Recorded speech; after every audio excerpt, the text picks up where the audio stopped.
Final update. I told my boyfriend I wanted an open relationship because I didn't want to cheat with my ex. I thought I was being mature. He thought I was giving him a breakup speech.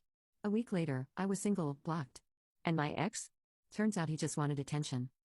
That was his choice. When Mikey finally brought up the subject again, it wasn't to discuss boundaries or logistics like I'd hoped.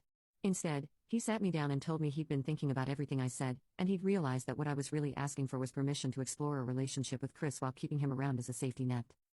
He said he couldn't be in a relationship with someone who was actively pursuing their ex, regardless of what fancy label I put on it.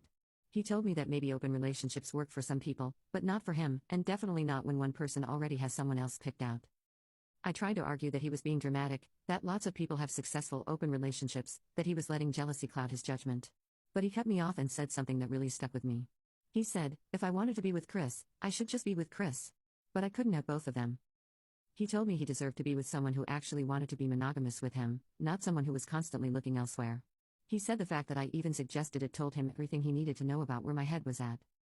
This wasn't the reaction I expected at all. I thought he might be hurt, maybe angry, but I didn't expect this calm, decisive response. I realized he was actually serious about ending things, and suddenly the security I'd been taking for granted felt like it was slipping away. I tried to backtrack, telling him that Chris wasn't that important to me, that I was just confused, and maybe we should forget the whole open relationship idea. But it was too late. Mikey said he couldn't trust that I wouldn't just bring this up again in a few months when I got bored or when Chris came around again. He said he'd rather end things now while he still had some self-respect left than wait around for me to decide whether he was good enough for me. The conversation ended with him saying he needed space to think, and I was left wondering how my brilliant plan had gone so completely wrong. A week later, Mikey officially broke up with me over text, not even a phone call, after 8 months together. Just a straightforward message saying he was done and wished me well. I was furious that he didn't even have the decency to do it in person, but also secretly relieved because now I could finally pursue things with Chris without any guilt or complications. I immediately texted Chris to tell him I was single, expecting him to be excited and ready to pick up where we left off. His response was lukewarm at best. He said he was sorry things didn't work out with my boyfriend, but that he'd been thinking about things too. Over the next few days, his texts became less frequent and more distant. When I suggested meeting up again, he kept making excuses about being busy with work or hanging out with friends.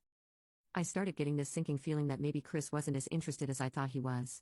After a week of increasingly desperate attempts to get his attention, sending longer texts, trying to be funnier, asking about his day, I finally confronted him about what was happening.